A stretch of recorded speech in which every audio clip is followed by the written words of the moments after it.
A lot of our kids, a lot of our adults are, were ready to enjoy the summer.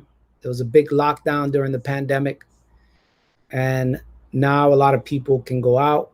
And there are two kind of safe spaces during a pandemic: is you by yourself in your home, or you outside, with your precautions, right? Um, and so a lot of people need to be outside for their mental health, for their physical health, for their family's well-being. Um, and when the weather's nice, that's the best time to be out there. So Bill and I will be taking a break in July. We won't be hosting the program. You'll have other members of the People-Pueblo party here. And of course, this is the People's TV. I'm one of the co-hosts, Brother Mark. And this show is produced by the People-Pueblo Party and sponsored by the People's Health Project Incorporated. And, we usually do this show every Monday night, and we talk on different topics, and we usually have different guests. And today's kind of like a review of the past pandemic year.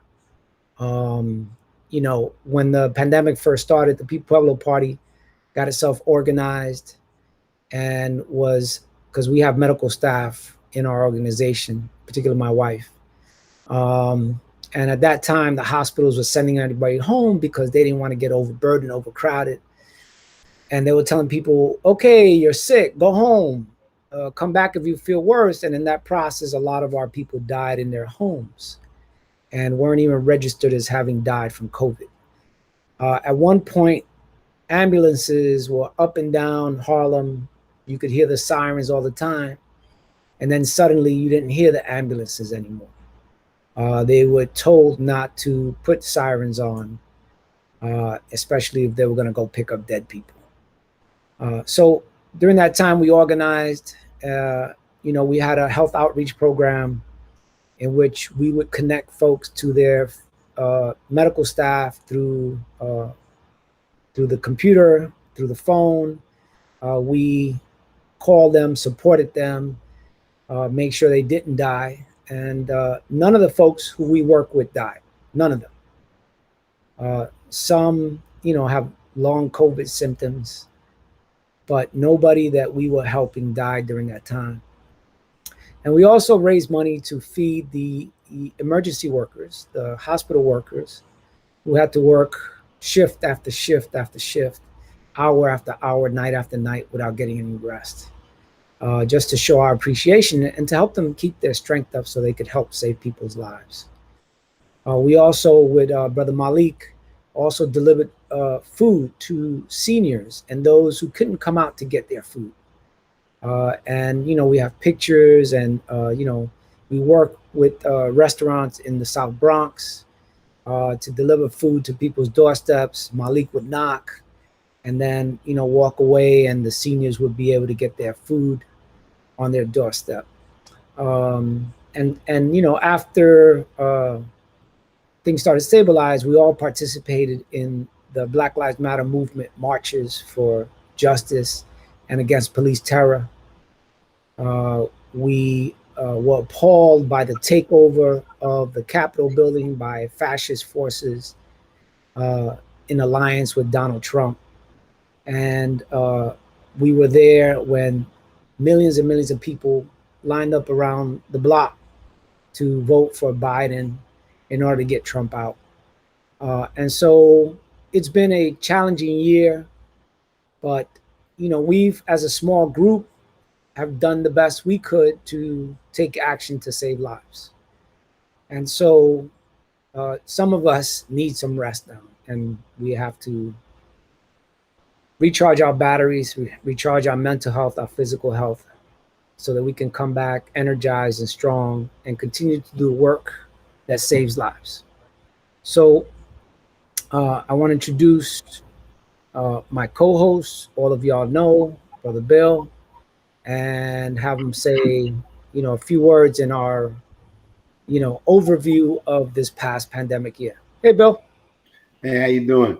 I'm gonna apologize in advance in case I get disconnected. I've been using the computer the last, but I lost connection maybe 3 times before you put me on. So if that's the case, I'm gonna go to the phone. But I mean, I'm just gonna echo what you said. It's just like a year in review. I mean, we've done so much, we've been through so much, and at the end of the day, I always said this. Wow. He wasn't kidding when he said that he might get dropped. All right, so he'll be back on. Let's start out with our first segment. And oh, here he is again. Uh, hey, hey, Bill, I was, just, I was just saying, you're not kidding when you say you might be dropped. As soon as you finish saying that, you got dropped, man. I try to stay on the computer because when I stay on the computer, I can hear the videos. If I get off the computer, I can't hear the video. Right. I mean, but you brought me on real quick. So anyway, let me speak up quickly.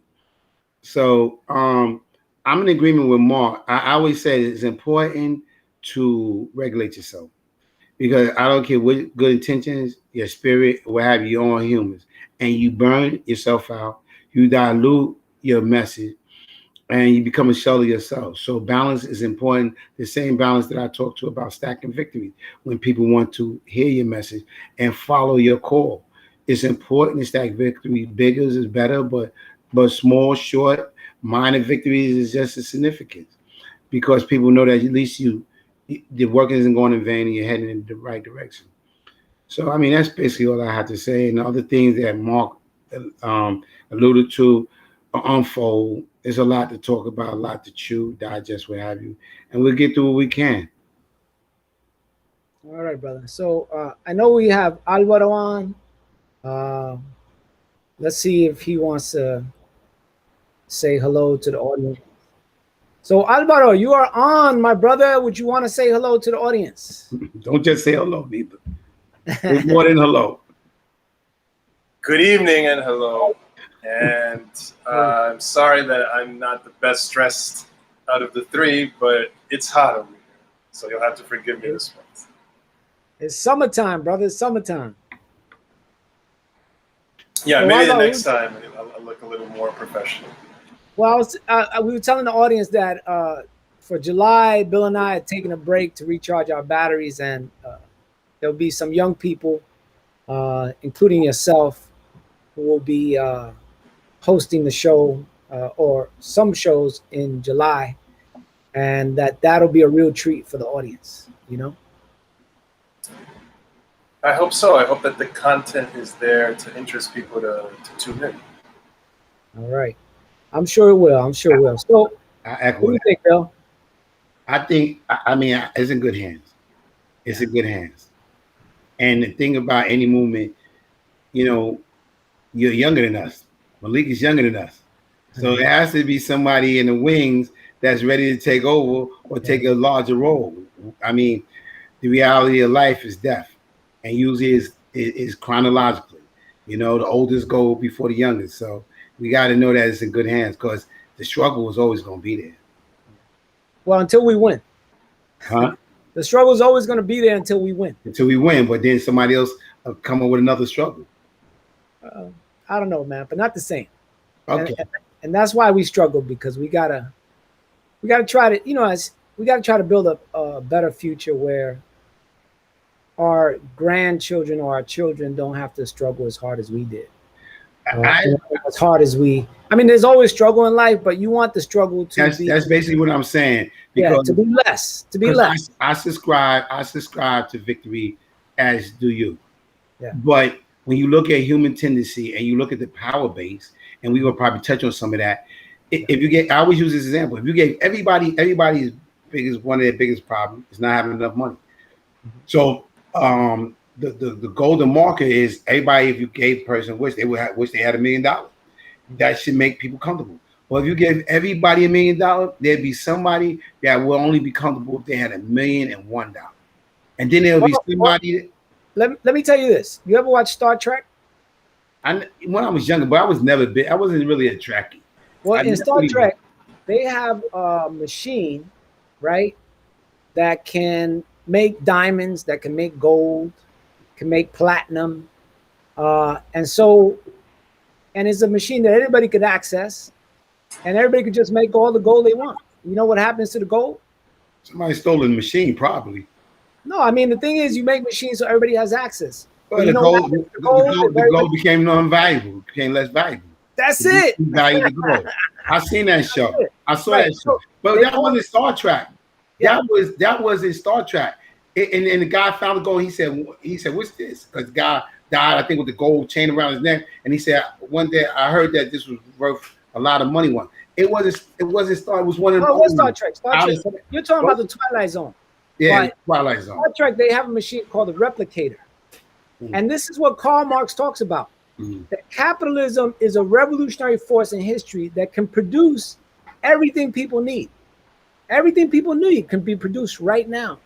And everybody could have whatever they need. But it's controlled by the few, right?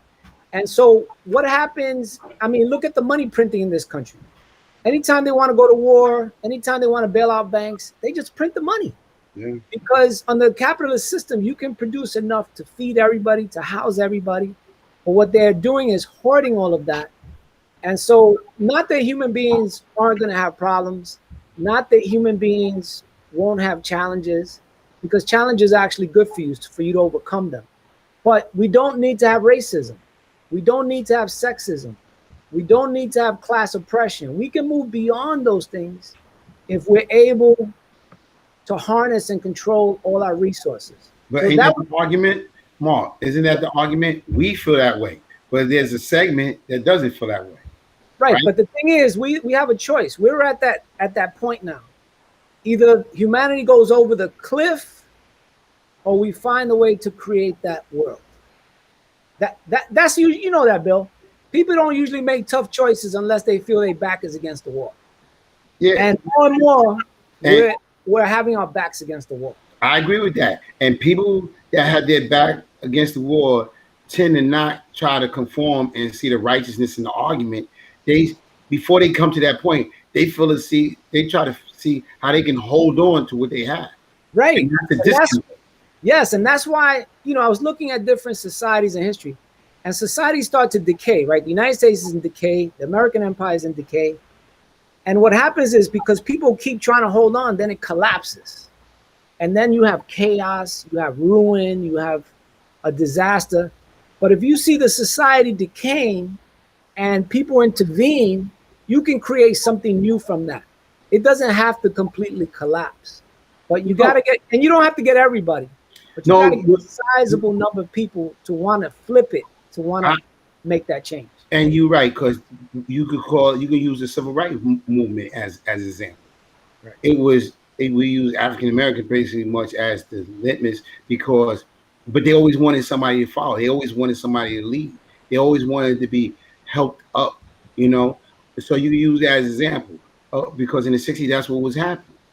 And then you can use the argument is why. I mean, well, I don't want to get too complex, but that's a good example to start. If you just study the model of the civil rights in its apex and leading to it. Well, I'm just going to say one more thing. I'm going to turn it over to Alvaro to hear what the young man thinks. The young man amongst the three men.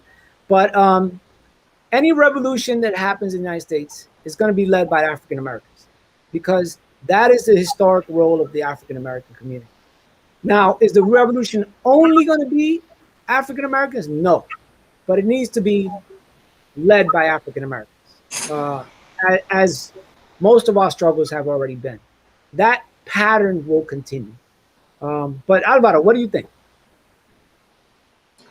I wholeheartedly agree. And I hope that at some point in tonight's discussion, we can touch on the subject of housing and how it disproportionately affects certain populations, because even now, while we have such, let's say, crumbs from the system as a rent relief program statewide and an eviction moratorium, it's still affecting a lot of tenants of color, in some cases that still haven't recovered their jobs yet, or are being targeted specifically because of their citizenship status. But with all that being said, I completely agree. As I learned from you, Mark, and Bill, and especially Joe Kay, who you had before, in realizing the centrality of the African American struggle towards liberation. It goes much more. It touches on much more than just intersectionality, which is a concept that I hear a lot and that you hear sometimes. We talked about, but it never like in analyzing and studying with you folks, never has it been so clear to me about what the role is of that particular leadership to be oriented in any revolutionary direction that we want to go in. And as I keep saying, just for myself personally, I want to support that. I think the best way for me to be an ally is to bring back the counterculture, which allowed the Black Panther movement back in the late 60s, early 70s to be, for a brief moment, part of popular culture, and really take some ideas that were not so hot or looked down upon back then and make it mainstream. Now to the point where it's almost like any revolutionary rhetoric has been co-opted and divorced from political struggle. You know what I mean? Yeah, I get it. So on that note, I'm going to bring in somebody from the chat. Dennis Knowles wrote in the chat, imperialism, capitalism, and colonialism are all most dangerous to the masses. That coupled with the brute force of the front guard, policing is deadly to the masses. Absolutely. And, Dennis, what we see when societies in decline or collapse is that the policing forces, the army forces, they turn on the rich, right? Because the rich think because of their money that they're always going to control society. And what winds up happening is that at the end of the day, even their money can't save them. So, so I'm going to move on to our COVID segment real quick. We got a short video and we're just going to show part of it, and then it's going to lead us to a little bit more discussion. As usual, I have to mute all of us so that there's no feedback or, feedback, it doesn't echo, and then I'll unmute us and then we could talk about it. Dr. Adalja, is it right now? Is it economies and societies that can open up, or because of the India Delta variant, they cannot? Which is it? It all depends upon the state of vaccination in your country. If you are a country that's highly vaccinated, like the U.S. is, where your high-risk population, the majority of which is now vaccinated, the Delta variant is going to cause problems, but it's not going to put you into crisis. But if you're a country where there's not enough of your elderly population vaccinated, the Delta variant could put your hospitals back to where they were at the very beginning of this pandemic. So that's really what's going to gauge how the Delta variant affects a country, is how much of their population is vaccinated, especially that high-risk that high-risk portion. Is there value for Americans to study the dynamics out of England? Is there value to really looking precinct to precinct and whatever in England at how the variant's working? Does that come right over to the United States? I do think there's value because England is a highly vaccinated country, a country in which their high-risk population has largely been vaccinated. And what you're seeing there is the Delta variant increasing in cases, coming to dominate, but not necessarily translating into hospitals in crisis or a high level of deaths. So this is that concept I talked about before of the decoupling of cases from hospitalizations and deaths. That's what's happening in England. That's what will happen in other places where the Delta variant appears and the high-risk population is vaccinated. So to me, I think it's very important to be aggressive with the Delta variant, but it's not something that has the capacity to put our hospitals in crisis. It's going to be a very different flavor than prior increases in cases, but it's inevitable that we'll see upticks in places where there are not enough vaccinated people. Dr. Adalja, is the sense that the Delta variant is more virulent, that it has longer lasting implications for people who are not vaccinated? What is the distinction of the Delta? The distinction is that it's more contagious. It seems to be more contagious than any of the other variants that we've seen, and obviously more contagious than the original version of the virus. There is some mixed data on whether or not it's more or less deadly than the other versions of this virus, but that sometimes is something that doesn't pan out when you actually look at the data. But this is something that can take off in an unvaccinated population. And that's why where we have pockets of unvaccinated individuals, it's really important for them to get vaccinated, because the more we're vaccinated in this country, the less we have to worry about the Delta variant or really any other variant. This has been the message from health officials, business officials, and community leaders across the board. There is a question, though, of how we are recording who has gotten vaccinated and the ongoing honor system that the United States is following. Do you think the honor system is the way to go, or should there be a more formal process of tracking those who've been vaccinated and those who have not been? Well, it's important to remember that when you get vaccinated, your state, there's an immunization registry. So that's all recorded. That's where the CDC gets its numbers. So those numbers are correct. But there's nothing on your person that you have that really tells people that you're vaccinated. You have these flimsy cards that are really not anything that can be considered an official document. I do think that this was an opportunity early on that the government should have thought about. Is there a way just to have an app on people's phone that tells them their vaccination status so people can trust it? New York State did something called the Excelsior Pass, but it really didn't take off. So I think that this is something we really should see private industry innovating to put your vaccination records in an app, not just COVID-19, but all of them. I think would be really good. Yeah, Amish, I think a huge body of our viewers and listeners agree, Amish, with what you just said. And to me, the 2-minute drill is who's going to drive this forward. Are you telling me American Airlines is going to set public policy for America? I do think it's probably going to come from the private sector, because the Biden administration has said that they don't want to do anything like this. You might see some states do it. The International Association of Travel Agents has been working on some apps. So I do think you're going to see one of those companies come out with an app where they can verify it, and then that kind of becomes the standard. Lisa, let's go to our other guest here this morning. Jonathan Farrell's been traveling recently. John, forget about it. You're living it. What's it like on an airplane or getting on and off where you don't know if the guy next to you is vaccinated? Full disclosure, folks, Farrell is vaccinated. Look, I think, personally, Tom, I think it's an absolute disgrace that we still haven't sorted out the travel corridor between London and New York. I think it's ridiculous. You mentioned the private solution. I'm sure the likes of American Airlines, United, Delta would love to sort something out like that from London to New York. The fact of the matter is, we're still shut down. It was really interesting to see the president go with his delegation and a bunch of journalists over to London, over to Cornwall the other week, wasn't it? And then go over to Geneva. I mean, and then we had the theatre of the mask and the elbow bumps in the UK, and then over to Geneva without a mask and the handshakes. I've got to say, Doctor, for a lot of people, it's incredibly frustrating. And I don't want to get too personal about the matter right now. But I do want your opinion on why on earth we haven't addressed this travel situation.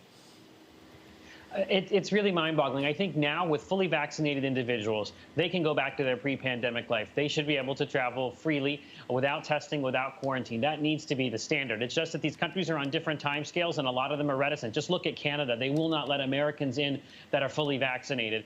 It really makes no sense to me, and I think we have to start moving past this pandemic, this acute phase of the pandemic, because if you're why did you get fully vaccinated if you actually don't get the ability to kind of have your ability to move around the world back? So I think this is something we need to address, and I know they're working hard to figure this out, but it's going to take some time. Okay, so let's talk about this a little bit, and I want to go back to Dennis Knowles in a minute, and when Alvaro comes back on, we could talk about what Dennis is raising in the moratorium on evictions. But let's just talk a little bit. So Bill, what I did was, often when I want to get some truth in the news, I go to business sources, right? For example, I'll go to Forbes. Sometimes I'll look at what Bloomberg is doing, but I'll look at financial news, because the business community, the billionaires, they own this country. They bought it. They paid for it. They own the Democrats. They own the Republicans. And so for them to make business decisions, they need to have sources of news and information that will allow them to make business decisions. So sometimes, in order to get the truth, to get beyond the chatter and the propaganda, you have to go to business sources like Forbes or Bloomberg or stuff like that, just to find out what's really going on. And it was striking. Some of the things this doctor was saying are very striking. But for me, what was striking was, one, that businesses are going to decide if we need vaccine passports or vaccine documentation. Two, that he's saying that these decisions are going to be made by private industry, which is one of the criticisms we've been saying all along, is that in terms of the pandemic, it's been private businesses running what happens. So those two kind of things. And then the other thing, the three, was that talking about how everybody needs to go back to work, everybody needs to go back to normal. Like in my school, we don't even have a working ventilation system. So not only is there a problem with COVID, but there's also other airborne diseases that we can catch working in there, which is why I think a lot of people haven't gone back to work, because they want their place of work to be safe for them to work at. So those were the kind of things that stood out for me. What do you think, Bill? Well, when I was listening to him, I said, why don't we just all go get in line and get a chip put in us? You know, he seemed like he wanted to monitor everybody. I thought that was pretty absurd. And why don't we make a rule so when all the newborn baby henceforth, they got a microchip put in them too, so we can govern everybody's whereabouts. I mean, and he wants, right, the phone. But I'm talking about we can leave. They got the chip, Bill. They don't need. But it's not connected to your hip. It's not connected to your hip. Look at it. It's right next to me, man. I leave my phone home sometimes just because of that. And people say, "Oh, I'm trying to get in touch with you." I say, "Yeah, I left my phone." They can't. But let's say, Bill, out of all the people who have this, yeah, how many people leave this home? Mostly people. On purpose. Most people, when they leave their phone, their whole day is upset. It upsets their whole day. Right. And it's amazing that it does that. They already got the chip, bro. Okay, so right here. All right. This is how they found Osama bin Laden. Okay, so getting past the obvious. I mean, even with TV, they said they can see inside your house through the TV. Right. This computer right now. Yeah, but even with that computer, it doesn't say, like he said about the flimsy card, whether he was really he wants a global national way registry and knowing if you're vaccinated. No, he's saying let business do it. Like government shouldn't be doing it. Let business do it. Yeah, well, they talked about let the airlines do it. You know, but they want it done. That's all I'm saying is they seen it done. And my whole thing about it is and they don't know if the left hand and the right hand doesn't seem to come together, because they're saying people that's fully vaccinated in the United States can't go to Canada. So it's like, who's on first, what's on second? And even with this when they started with sports, they had 90% seating for vaccinated people versus 10% for unvaccinated person. And you get a lot of people in the healthcare, it need to be noted, in the healthcare industry that is opting not to get vaccinated. They had 173 nurses in Minnesota that was known that they was going to get fired for refusal to take the vaccination, which is a small percentage, a number when you think about maybe it was 5,000 that was willing to. But when you think about it, it's really a large percent when you put it in perspective, because a lot of people don't feel that they should get vaccinated so other people can feel better. Okay. But they'd rather go along and let that fight be carried on by somebody else. And when you think about what they were willing to risk, that's really a large number, because they're there and they're on the front line. They see, if you listen to their testimony in their story, there's a lot of contradiction from what they try to tell us versus what they see firsthand up close and personal. And I just think that it's a personal decision. It's just like the flu. I mean, we've had severe flu. The Hong Kong flu was in the 60s was a severe flu, but we got through that. We got through polio. We got through all of these things that we had vaccination for, that we end up getting vaccination for, and we survived. We survived. Hiroshima and Nagasaki survived the atomic bomb, so we can survive them. So you have to ask yourself, why is there all this hysteria behind this? You know, even with this variance, okay, the variance is going up, but the COVID cases are going down. So they're saying it's more dangerous, it's more contagious, but to what extent? What they're not saying is if you don't get it, the likelihood if you get this Delta variant, what's the percentage of the odds of you dying or getting hearing loss or what have you? So they're sending out a warning shot, but they're not really explaining it. So to me, that brings us back to the initial reality that you should be able to make your own decision based on their contradiction. Even when they talk about it, they don't even talk. There's so many components to this. Like, okay, now you got to get a booster shot. This and it's so many. It's just so many components, and I don't want to monopolize, but that's a lot to think about.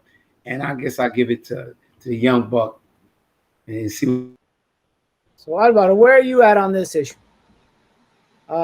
Bill has computer problems, so he keeps getting on and off. But Yeah, the same what do you happened think? to me. I don't know why he live kicked me out.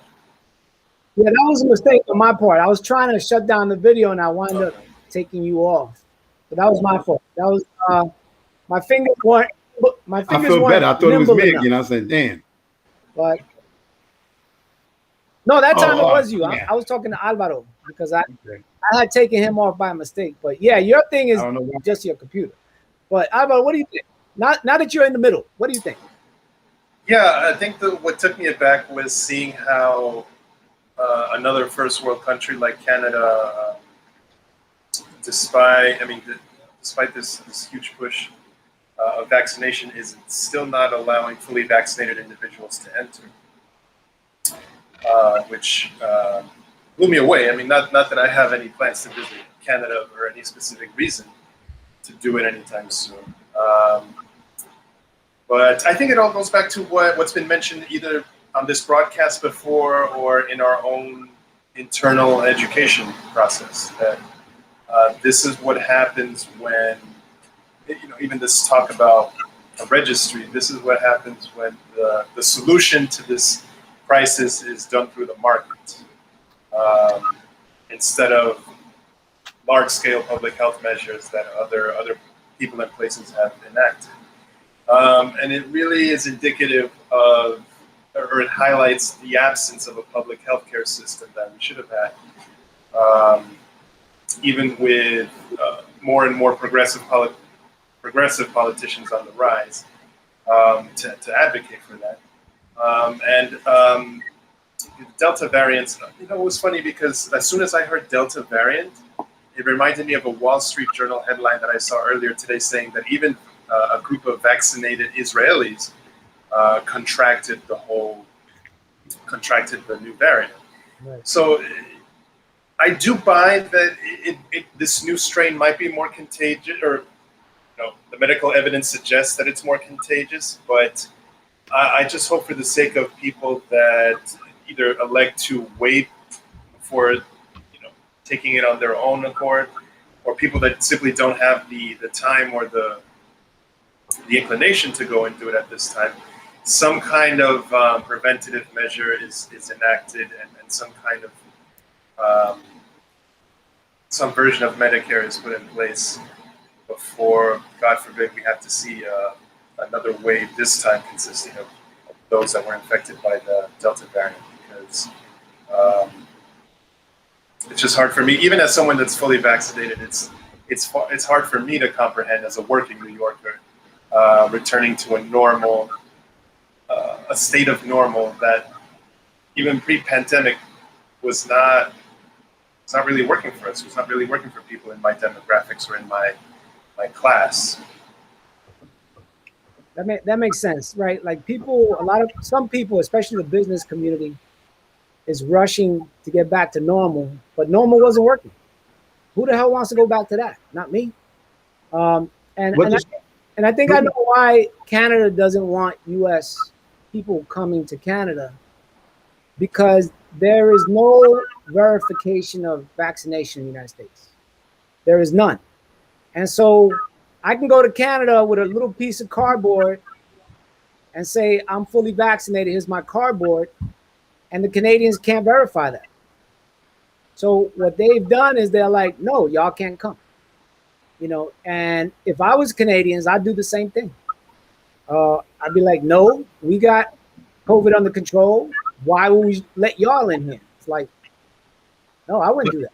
It's like understand this, Mark. You should take this shot. Hold on a second. Like, I had COVID, right? I got COVID.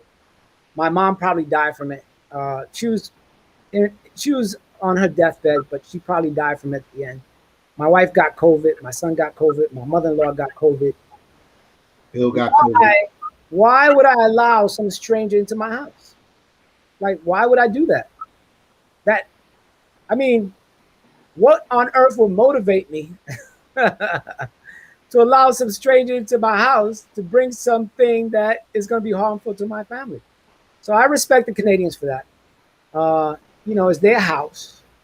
And so, you know, when I was growing up, and I know it's a little different now, I'm kind of old. I'm getting to be almost 60. But, my parents used to say, in my house is my rules, and I had to respect that. And when I felt like I didn't want to respect that, guess what I did? You left. You ran I away. left. No, I left. I rented a room in a neighbor's apartment. And then I had my own rules in my little room, but I also had to follow the rules of the person who owned the apartment. So for me, as somebody who's been going through this in the past year, and as people who help save lives by taking action, I recommend people take the vaccine. I took it. Everybody in here, my son is going to be taking it tomorrow because he's planning on traveling to Michigan. And we've been studying it. In Cuba, they're producing vaccines. In China, they're producing vaccines. Of course, they have great public health systems, but they're still doing vaccines. So I don't listen to the CDC. I don't listen to the NIH. I listen to comrades around the world who are solving the problem, who are taking action to solve the problem. And so in this country, it's a disaster. And what the data says is that 99% of the people going into the hospitals now are people who don't have the vaccines, 99%. In Israel, that has a 65% vaccination rate.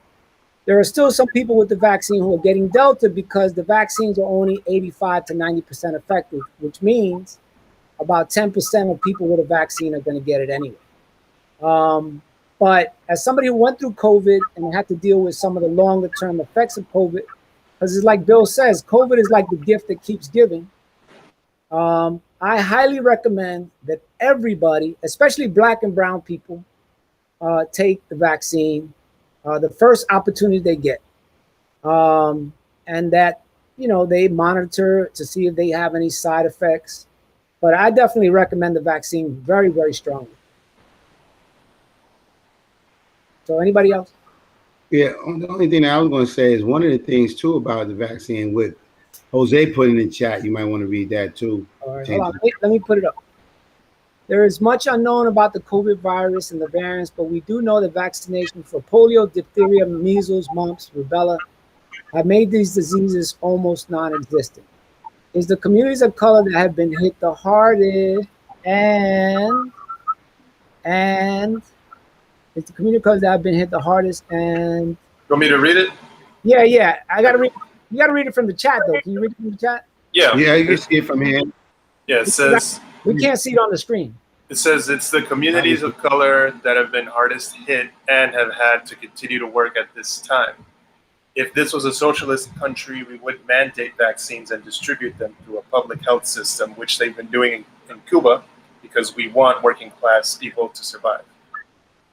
Yeah, let me tell you, in the Dominican Republic, when I was a kid, I would go back there. And they didn't have vaccines for everybody because it was a poor country and they didn't give a shit about poor people. And the kids who got polio, you would see their bodies twisted and bent. They couldn't walk, they couldn't stand, they could barely sit up. So having the polio vaccine in this country really saved the lives of a lot of, especially poor children. And in Dominican Republic, because we didn't have the polio vaccine, or it wasn't accessible to everybody, there were thousands and thousands of young people who, had to be what we used to call crippled. I don't know what the word is now, but couldn't walk, couldn't stand. People had to feed them because they didn't have the polio vaccine. And with the Spanish flu, about 20 million people died in the world, and we got through it. But 20 million people had to die, and I'd rather save people than just to let people die. And in the Philippines, a lot of people stopped taking vaccines, and a lot of Filipino poor children wind up dying because they were not taking vaccines. So definitely, and I worked in Harlem Hospital to control tuberculosis, which was also infectious disease. And when you have good vaccines, it's part of the equation. In TB, we have very poor vaccines, so we didn't count on them. But when you have something that works and there are numbers for it, then you should totally use it. So, Yeah, and that's where I think it has to be a individual by individual decision, because the example that you gave with polio, that's a proven commodity. That's a fact. What's unproven is and I'm not, and I want to throw out there, I'm not advocating for people not to take the vaccine. I think people should do what they want. Me myself, I'm not taking one, but I always want to maintain the right to change my mind if something comes out there over a period of time. Because like we said in past program, that they waived the trial period. They just waived that. And you say, well, maybe the 7 people that we know with the Johnson had that not got waived. Maybe they wouldn't, their family would still have them loved ones with us now. But you can take the vaccine and you still can get it. Now you have to take the vaccine and get a booster shot. One is a proven commodity with polio and what have you. This is still unproven. And I always said this. We talk about essential worker, which I am an essential worker. I'm not working in the medical field, but I'm an electrician, and we always been considered essential workers without all the hoopla that the medical staff get. And I don't begrudge them that at all. But I always said that, and I happen to be working in the hospital too. And eventually, somebody's gonna come out with a film, a documentary about this year and this solid year when COVID was at its worst. And the stories that's going to come out, and people, that's going to be that aha moment for a lot of people that on both sides of the argument. Yeah, no, I agree. Before I say anything else, though, and we end this segment, Alvaro, did you want to add anything at this point? Yeah, I mean, also alluding to Jose's comment, I think that it's unfortunate, but understandable that a long-term consequence of some of the medical racism that was part of this country's history, I think continues to. It's a shame that it's kind of part and parcel with some people, not all people, but some people's understandable reluctance to partake in the vaccine process, and actually why there's some misinformation to this point. To the point of conspiracy theory in some circles about what the vaccine does and how people are affected by it. Well, I think that there's kind of reached a point where it's the elephant in the room, and there can't be any meaningful discussion about how there's still some who are reluctant to get themselves vaccinated without acknowledging that there has been a history of experimentation as part of this government's policy that has influenced some of permanently influenced some of the reaction or reception to whatever medical breakthrough is being carried out by the pharmaceutical industry in particular. But again, this was another society, this was a socialist country, and if medical racism had not been part of the process, we wouldn't need to have this conversation. It's just a consequence, and it's a part of history that most people, and even in my own public education, I didn't find out about until I was college age and beyond. Well, let me just add, David Cruz says polio was eradicated because of sanitary measures, not vaccine. A scientific peer-reviewed study of 2001. David Cruz, I invite you to travel throughout Latin America, and I want you to find sanitary conditions where the poor live. I want you to tell me where the sanitary conditions are in the favelas in Brazil. I want you to tell me, David Cruz, where are the sanitary conditions in the slums of the Dominican Republic? Where are the sanitary conditions in the slums in Haiti? I want you to show me that. Because it wasn't sanitary conditions in our countries that kept kids from getting polio. It was the polio vaccine, okay?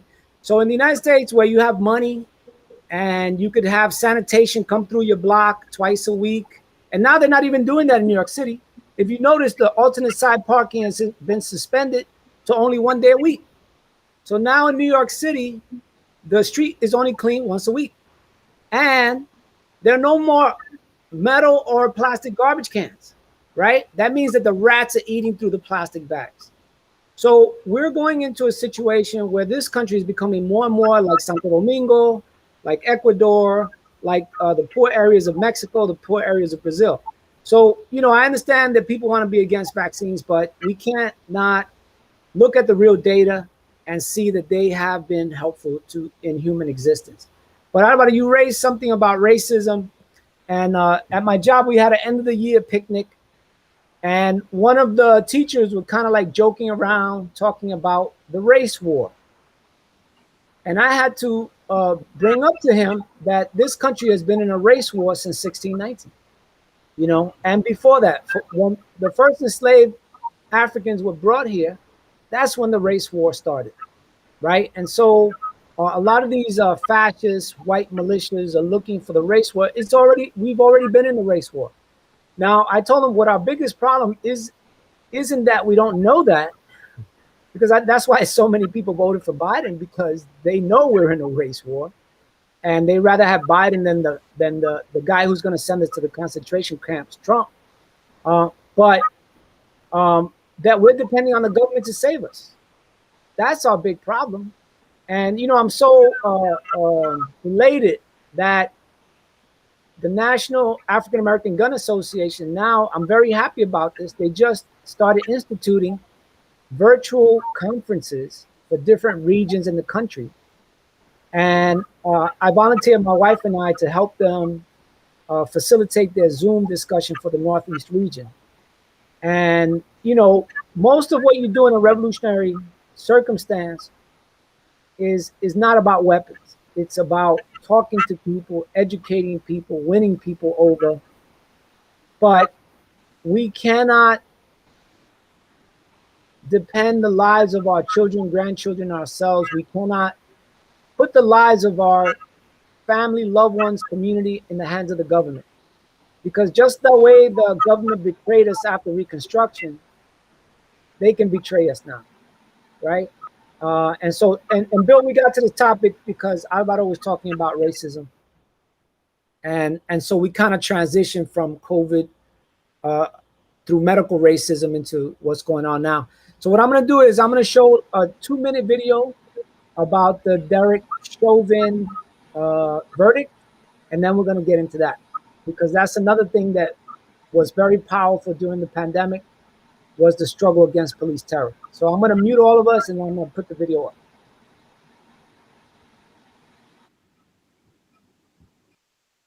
My brother. Derek Chauvin almost emotionless as George Floyd's brother struggled to ask what still torments him. I wanted to know from the man himself, why?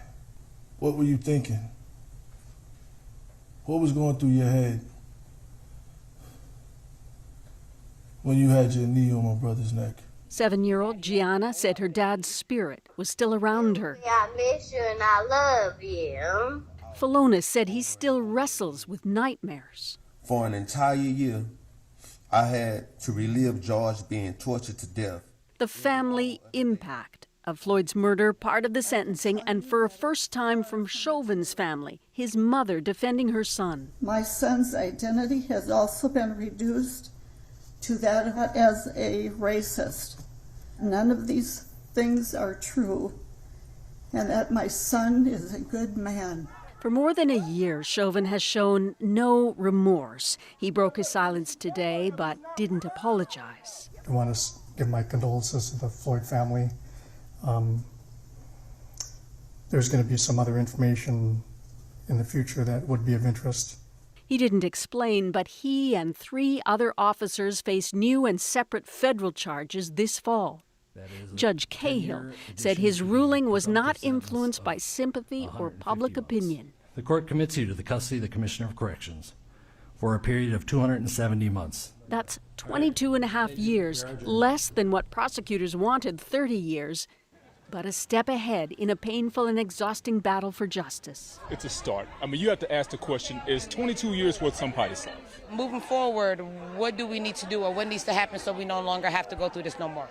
Today represents an opportunity to be a turning point in America. One down, 3 to go. But many are left wondering, will America seize the opportunity? So, Susan, the sentencing, obviously a significant milestone, but what's coming next? Yeah, the next tough part. I mean, a policing reform act is still stuck in Congress. Multiple cities are debating whether to make changes to funding the police. And then there are the 3 trials of the other officers coming next year, and those may be more difficult to prosecute. So civil rights activists, they're empowered, but they're anxious to keep this momentum going, Ian. Thanks, Susan.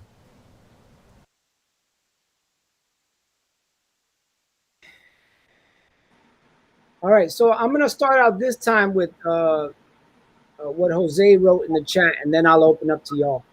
Okay, so Jose is saying we need to teach through a critical race perspective, which shows us that police killings go beyond the individual racist cop, but that racism is institutional, right?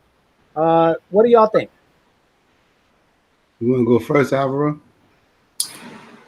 Thank you. Yeah. Just really briefly, yeah, agreed. It's something that whenever the Chauvin trial or other discussion about police brutality comes up, it's something that I always think about, and I wish that it would be, I mean, the teaching that that racism is inherently institutional over individual, be made, be taught as something fundamental to all children in this country, because the example that keeps rotating in my mind, at least over and over, is of the CUNY tuition increases. Like, if I ever found myself in some kind of debate or heated conversation with someone, that I told myself, like, if I had to arm myself with an example of how to best describe institutional racism, look no further than the CUNY tuition increases, in particular from when they first implemented tuition in '76. And the way that I analyze it is, I'm sure that the Board of Trustees that approved that decision, right, that actually implemented that policy, they were not, I'm sure that there were a couple that were not part of any Ku Klux Klan chapter. I'm sure that they could say that they had black friends or that they were sufficiently liberal. But by making that decision to economically bar quality public education to a whole swath of New Yorkers that had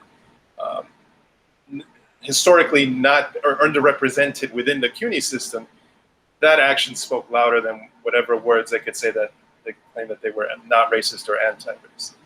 That, I think, is a crystal clear example of what, well, not the only one, but a crystal clear example of what institutional racism looks like and why it manifests itself systemically, as opposed to one person saying a racist word or having a racist attitude. But that's just my immediate takeaway. Right. Bill, what you think, man? I mean, I'm glad you used it in the monetary sense, because that's what racism is all about: who controls the money, and it manifests it through that. Also, I mean, society, history tends to repeat itself, as we all know. I mean, and you can say that with its racist nature too, whether it be the election of Joe Biden going back to a Senate judiciary hearing that, who knew that it was going to bring that, conjure that back up? Or who knew when they talked about Timothy McVeigh that was going to conjure up Black Wall Street? So we had so many history of racism, and even George Floyd, the same day that Derek Chauvin was found guilty, they had a killing of all places, in all places in the United States. In all the states in the United States, where would the killing be? By a cop against an unarmed black, again, in Minnesota. So racism is America's oldest crime. Whether you want to talk about the indigenous men or the African American, which is the only two group of people that aren't immigrants. Thank you. That's not immigrants. But, and that's why I was saying, which I wasn't disagreeing with Mark earlier, because I do believe in Mark's belief in that you have to have hope, and the hope is that we are fighting end of racism. And if we not gonna fight, if that's not our hope, why the hell are we wasting our time fighting? But I'm just talking about the reality as we know it. So I mean, like take 2 steps forward and somebody it looks like somebody took 3 steps ahead of you. So it's a constant struggle, it's a constant tug of war. I mean, look at Donald Trump. Could you imagine? Could you imagine the way he maligned Barack Obama? If Barack behaved like that, right? They would have found ways to get him out of office. No way could a man react like that. Yep. You know, and I was reading today about Chauncey Billups. I'm gonna use a sports analogy. Just got hired as a head coach of the Portland Trailblazers for 5 years, and he talked about, you know, him and another guy had been accused of a rape, but they were never found guilty. This, that, and third. And he was talking about Becky Hammond, who they said, you know, we tired of these moral victories. Women was coming out in droves. You know, why hasn't she gotten a head coaching gig? She's deserving. I said, and I couldn't help to think about, they put in the Rooney Rule in the National Football League that said that you had to had to interview African Americans that was qualified, that played the game, that was qualified. And so I look at, here it is. On one hand, you have one woman, well, maybe two, because it was another sister that spoke on collar. Oh, damn. All right, so I'm sure Bill will come back, but in the meantime, I'm gonna put up something by Jose.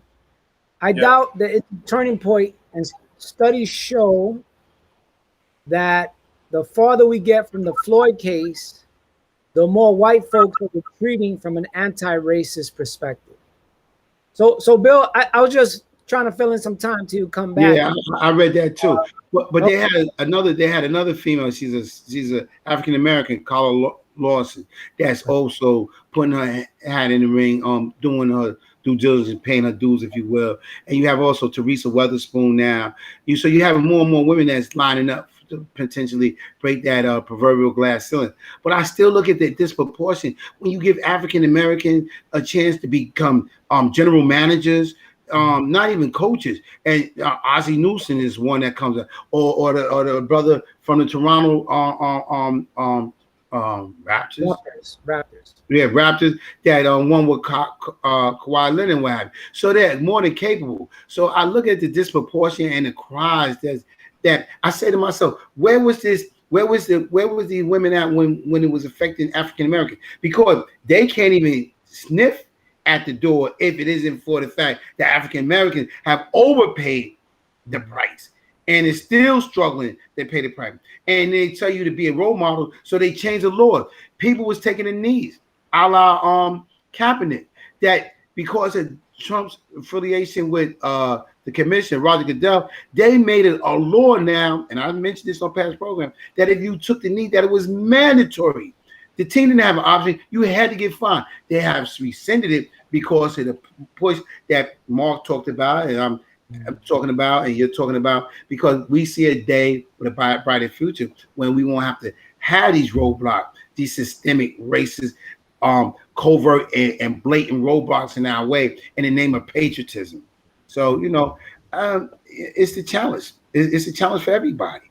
Many hands make light work, and hopefully people that's tuned in today, they will challenge themselves. If they don't belong to an organization, they'll join one. And if they join one or they don't belong one, maybe they'll start one, because we can use the help.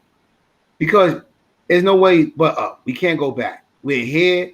We're not going back. This is our land. It's our country. We have every right that everybody else have, and it's time that they enforce it. And we need to look at the history of those our so-called leaders. Look at Joe Biden. Look at his history. Look at his little history. Look at the ex-president Trump history.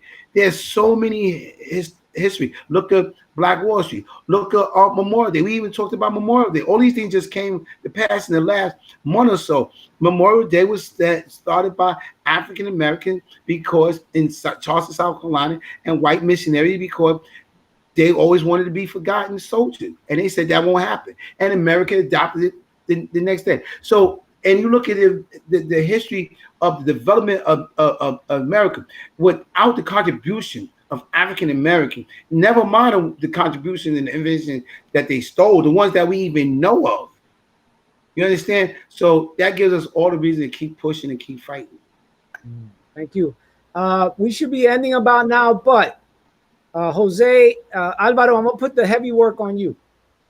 Jose has a comment that I think needs to be addressed because he's a trooper and he always has great comments. And then Dennis Knowles is actually joining us from Louisiana, and he's talking about eviction moratorium, which that's your area of expertise. So I'm going to put these two comments up, Alvaro, and you got to do the work. We'll Let's start with Jose. I doubt that it's a turning point. He's talking about the Chauvin trial. And studies show that the farther we get from the Floyd case, the more white folks are retreating from an anti-racist perspective. What would you say in response to that, Alvaro?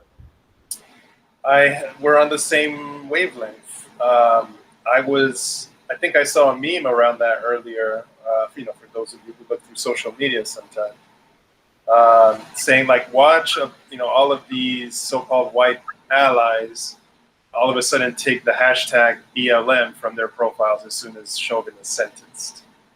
And to a certain extent, I think we expected that to happen, but it is superficial and sadly not that surprising, considering that some people who don't have the lived experience of Black and Latino New Yorkers or Americans that consider every day to be a struggle. It's hard for someone who's just having this momentary impulse to really put themselves in their shoes and then see, okay, is this being performative, or do I really want to overturn the system? So it's like Jose, it's no surprise to me, and I'll close by also saying that any verdict of this magnitude can really only have meaningful impact if we're tying it together to diverting all these millions of funds that are going towards police departments and reinvesting them into jobs for young people, better education, and undoing the effects of redlining historically, really just overturning the many reasons systemically why in a lot of the neighborhoods that we grew up in and or still live in are in the underserved state that they are now, whether it's little community control, gentrification, loss of quality schools, the invasion of charter schools. It's all connected. And if we're not talking about defunding the over-militarized police departments, at least from New York's perspective, if we're not talking about some form of reparations, if we're not talking about decentralizing the police and then giving more of that power towards violence interrupters or new restorative justice programs that follow that same route, then we're not really getting serious. Well, let me. You still got a little bit more lifting to do, brother. The eviction moratorium will become a humanitarian crisis, as I just left a meeting on this moratorium in the state of Louisiana. This is from Dennis Knowles. The people have no redress in the state. The CARES funds are not being accepted on behalf of the local resident masses. The local government is not even protecting the renter through code enforcement. And if the renter is short by $100, they are evicted and not given an opportunity to attempt to gather the $100, which pushes through the court system, who seem to take the side of the landlord. The parish is not allowing the flow of the CARES cash to the landlords, which is limited in its scope. And in New Orleans, there are 11,000 evictions on the front burner. The state government is not allowing the necessary funds to cover all of the masses, and ultimately you will have a catastrophe much worse than the Katrina hurricane, and will equate a humanitarian crisis proportionally greater in its mass genocide and incarceration than Katrina. This is a humanitarian crisis. And let me just say that Louisiana is one of those states that's saying to the federal government, they're not going to give out stimulus, they're not going to give out money, they're not going to give out moratoriums. Alvaro, this is your area, housing. What do you say to this? I wish I knew more about the CARES funds, but what I also wish I knew was it's probably no surprise, but I wish I could tell if, I mean, from the description, it probably is, but it sounds like Louisiana has a Republican state government. But we have a Democratic state government, and even then, I don't think it's making that much of a difference policy-wise. Regardless of which administration is in charge of doling out this rent relief money, it's not something as truly impactful as canceling the rent. You know, that would have been the ideal solution for any state that was that had the magnitude of rent burden and potential evictions as we have. Yeah. Well, let me tell you what happened in terms of homeowners. Homeowners got mortgage forbearance, which means that they didn't have to pay their mortgages for like a year. And what they did was they put it at the end of 30-year mortgages so that homeowners would not have to lose their homes. So the people who own properties, own buildings, own their own houses, have investments in property, didn't even have to pay their mortgages. So Bill, we're gonna start wrapping it up, and I'm gonna let you take this. Is from Daisy Tavares. She says, we need to acknowledge who paved the way for all of us. And I think she's making reference to something that you said earlier tonight. Yeah, I mean, like I said, the template is out there. The soldiers and the soldierettes is the forebearers that was brought here forcefully or was born here by the forcefully for their parents and what have you. I mean, and when you look at it, I couldn't agree with you more, Daisy, because even if you're a union worker such as myself or you're not, the way the unions got built was taking the template from the revolt of the other enslaved African American. So you're right. You don't rely on the internet. Do it the old way, like we used to do, me and Mark, the Dewey card catalog system. It took a lot of painstaking research, but you retained the information because you really had to do that. And you had to give up your sources. And I would challenge people to pick up the book. They have a lot of books out there. They stole it from us. Talk about the invention. I have a thing that I will read at another time. Talk about this young black kid. So, mommy, how would the world be without a black person? And she goes and she said, okay, we're going to do that. We're going to not use any invention done by African American. And it started with the lights. It started with the broom. Dustpan. All these things that African Americans have contributed to making this world that we live in more civilized and more comfortable and cozy. But you had people that paid the ultimate sacrifice. So the little bit of stuff, that little bit of inconvenience that we have to do. I actually went to Barack Obama's inauguration, the initial one, and I had two buses. One left from Queens at the African Boys Theater, one left from Harlem from the State Office Building. And anybody who went there will tell you how frigid it was. And I'm a construction worker, and I like the cold. Right. It was like life. But that was the ancestors. The ancestors let you know that, okay, you're jubilant, but it was not that easy. And so I say to everybody who wants to just go home and put out their recliner and turn on their 50-inch color TV where the government is looking, all right, because we got the chips going on, right, Mark? The inconvenience. It's an inconvenience. Yeah. We was out there with at the state office building where, in the 60s, that was one of the gathering places with the soapbox, with the Muslim, with Malcolm in particular. And it got cold, but we was there for a mission. So you got to be a little inconvenient. Their inconvenience led to the convenience that we often take for granted and we overuse. So that's how I would say it. Be inconvenient, research, read, and continue to teach. Don't overteach because people will run from you. But every now and then you make the comparison and people will respect it and they will acknowledge it. Thank you. I was about to put Alvaro on and then Bill, I was going to have you wrap it up, but I don't know where Alvaro is. His screen went blue. But let me just put this last comment up. Well, Jose, it says Alvaro for president of Ecuador because Alvaro's parents are from Ecuador. Leave it to Jose. So I just feel bad that Alvaro's screen is blue, and his screen is blue, and he can't respond to this. But all right, Bill. So take it away, man. It's 9:11. We went over 11 minutes. Well, that's the call for emergency. That's the emergency cause. Yes, not the call for being right. 9/11 because we are in a state of emergency. So I'll leave it like that. And I want to thank everybody for tuning in for I don't know how many months, but it's duration. And like Mark said, we're going to take a little sabbatical, but we're not going anywhere. And we may pop up in July. That's a possibility. Depends on what to call for. If a crisis come, we'll call it's a call of arms, call of order. So we're always going to be there. But I'm gonna leave it on. I can't segue better than 9/11 because that's symbolic. Because we are an emergency. Never forget that. Because when you rest, they're gaining on you. We can't have that. And so with that, I'll say, all power to the people. All power to Pueblo power. Straight ahead. Straight ahead.